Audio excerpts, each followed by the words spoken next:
Imagina um país onde, tipo, 75% de toda a riqueza gerada num ano fica travada. Dinheiro fantasma mesmo, sabe? Nossa, é muito dinheiro. Exato.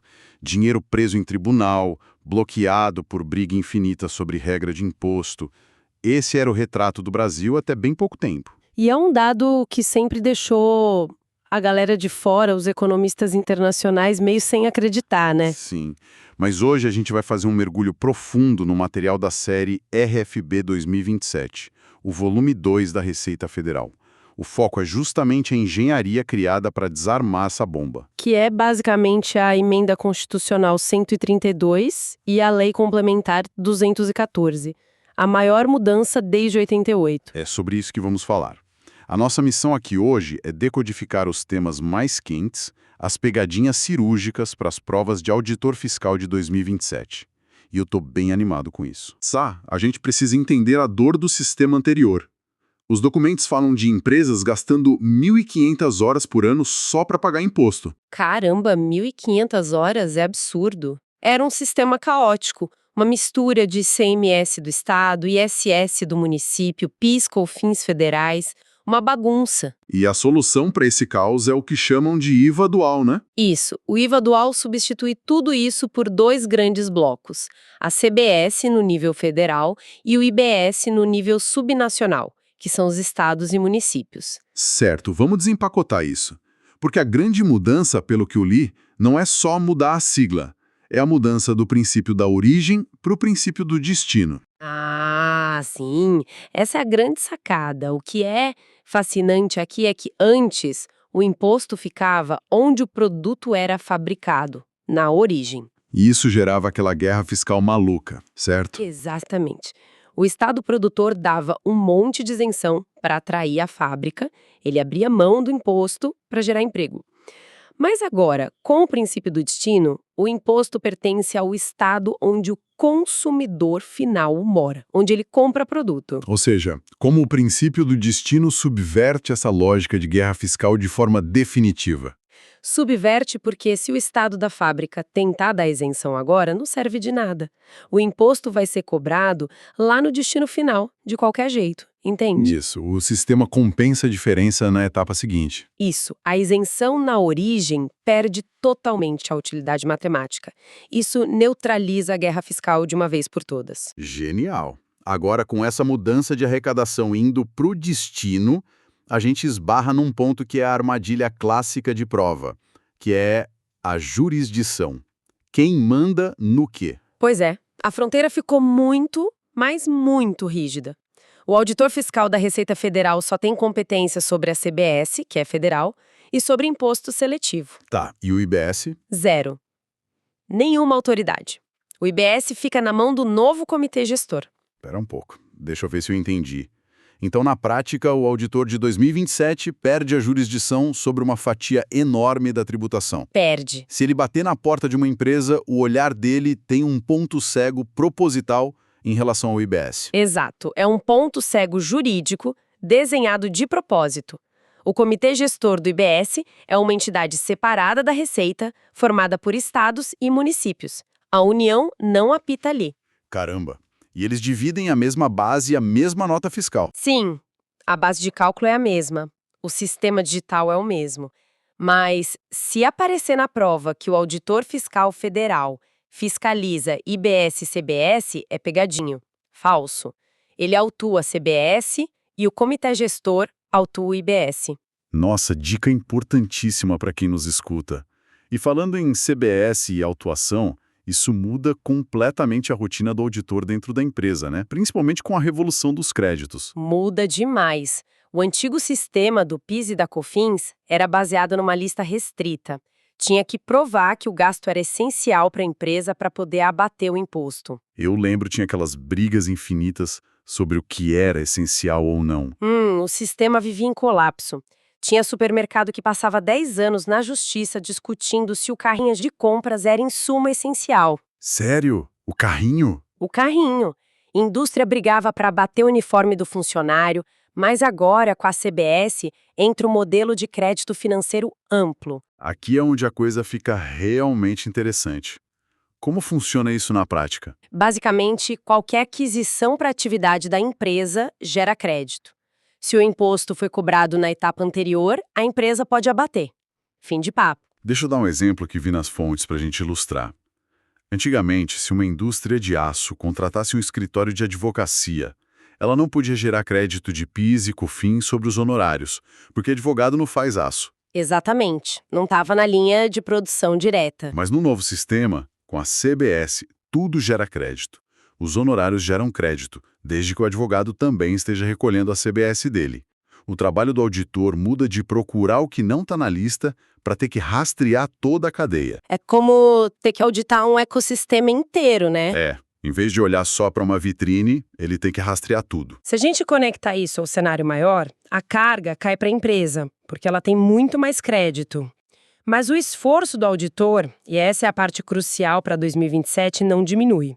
Só muda de foco. Ele vai ter que ser o ninja da análise de dados, então. Exato. Ele vira um analista de integridade da malha de transações. Vai focar em achar empresa de fachada, nota fria, simulação, saber se aquele fornecedor existe mesmo. Fascinante. Agora, o crédito amplo ajuda a economia, claro. Mas o Estado ainda precisa frear comportamentos nocivos. E as fontes trazem muito forte a figura do imposto seletivo, o famoso imposto do pecado. O seletivo é clássico. Ele é extrafiscal, ou seja, serve para desestimular cigarro, bebida, coisas que fazem mal à saúde ou ao meio ambiente, e ele é monofásico, cobrado uma vez só. Sem gerar crédito para frente. Sem crédito. Mas aqui tem uma regra de ouro, que está no artigo 156b da Constituição. O seletivo não integra a base de cálculo do IBS nem da CBS. Então, por que exatamente essa exclusão do imposto seletivo da base é a questão número 1 das provas? Qual é a grande consequência prática de não somar um no outro? Isso levanta uma questão importantíssima sobre a essência desse imposto. Pensa comigo. Se o seletivo fosse somado ao preço bruto e o IBS e a CBS incidissem sobre esse total... Aquela velha tributação em cascata. Isso. Mas um sistema novo de crédito amplo, o distribuidor lá na frente ia pegar esse valor inchado e transformar tudo em crédito para abater. Ah, entendi. O efeito financeiro da punição do cigarro ia virar um baita crédito compensatório na frente. E o extrafiscal seria totalmente diluído, neutralizado, por isso as bases são isoladas.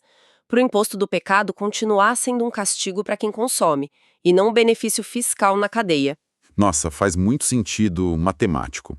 E já que estamos falando de cálculo e alíquota, o texto detalha as 3 novas alíquotas, né? Tem uma divisão bem clara aí. Tem sim. Primeiro, a cesta básica nacional. Essa é a alíquota 0. O objetivo é proteger a alimentação básica de todo mundo.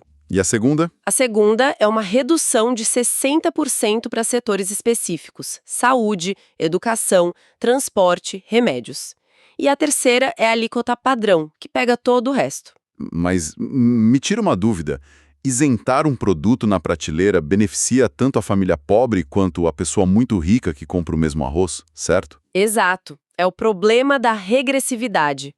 Por isso o material destaca tanto o sistema de cashback. O cashback é aquela remoção direta, né? Isso. A pessoa compra, paga o imposto normal lá na maquininha de supermercado, depois o governo cruza o CPF dela com o Cada Único e devolve uma parte do IBS e da CBS direto na conta dela. Tecnologia corrigindo distorção social. É muito mais eficiente do que só dar desconto na gôndola. Sem dúvida. Foca o dinheiro do Estado em quem realmente precisa da ajuda. Mas falando em isenção, a gente tem a blindagem da Zona Franca de Manaus.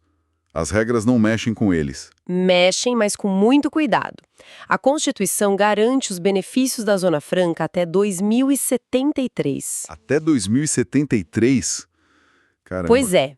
Como o sistema antigo do IPI foi esvaziado, e o IPI que dava vantagem para eles, tiveram que criar uma engenharia nova. Eles ganharam isenção do imposto seletivo para quem tem processo produtivo básico, o PPB. Entendi.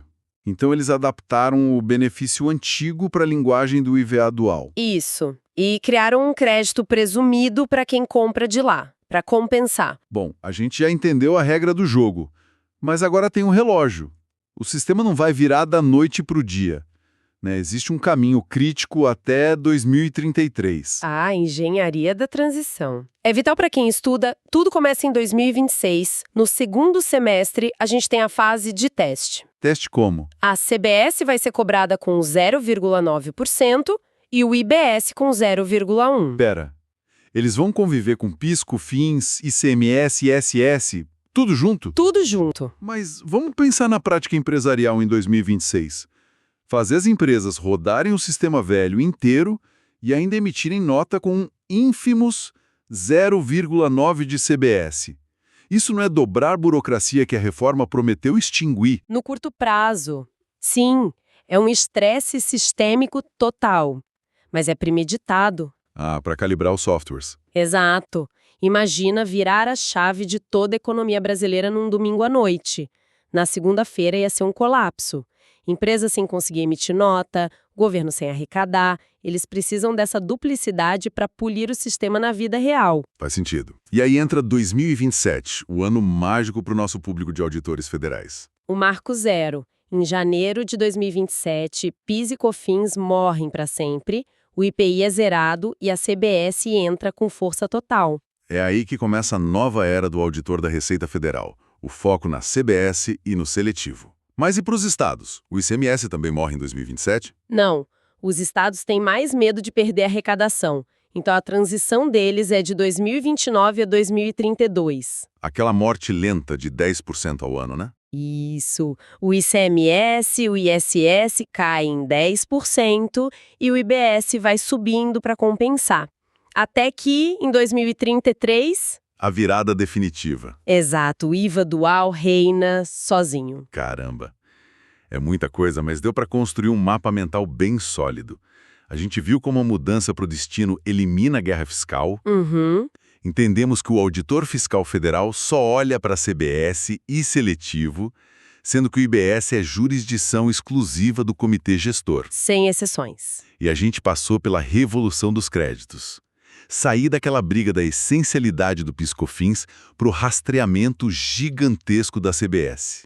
Além das alíquotas, o cashback do CadÚnico, a proteção de Manaus e essa transição maluca até a 2033. É um volume de conhecimento totalmente novo. O profissional sai de decorador de lista de exceção para um arquiteto de dados. E isso me deixa com um pensamento final que eu quero jogar para a nossa audiência que está dissecando esses mapas.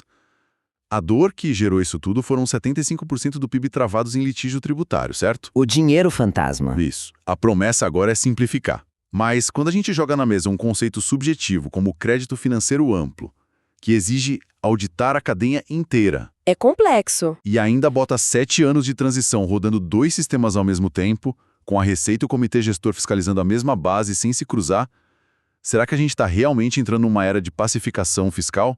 Ou a própria transição vai inaugurar uma década inteira de novas e ainda mais complexas batalhas jurídicas? Olha, é uma reflexão e tanto. O cenário é instigante, para dizer o mínimo. Com certeza. O diferencial real para quem está estudando é entender essas engrenagens a fundo. Pessoal, muito obrigado pela sintonia. Continuem focados no material. Até a nossa próxima análise. Tchau, tchau, bons estudos.